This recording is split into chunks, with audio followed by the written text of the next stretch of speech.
तर मित्रांनो, शनी शिंगणापूर गावात साक्षात शनिदेव कसे प्रकट झाले, तसेच ह्या गावात मामा भाच्या जोडीला जास्तच महत्त्व का दिलं जातं, तुम्हाला माहीत आहे काय?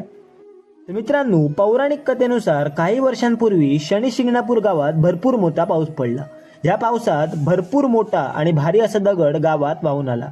दुसऱ्या दिवशी गावातील लोकांनी तो दगड हलवण्याचा प्रयत्न केला, तर त्यातून रक्त वाहू लागले व तेव्हाच ही माहिती पूर्ण गावात पसरली व त्याच रात्री साक्षात शनिदेव त्यांच्या भक्तांच्या स्वप्नात आले व त्यांना तो भारी दगड म्हणजेच मी आहे असे सांगितले व त्या दगडाला आपल्या गावात आणून गावात त्याची स्थापना करा।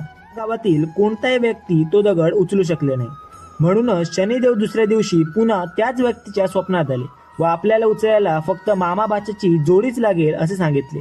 गावातील लोकांनी शनिदेवाच्या सांगण्याप्रमाणे केले व नंतर गावात आणून ही शनिदेवाची मूर्ती स्थापित केली।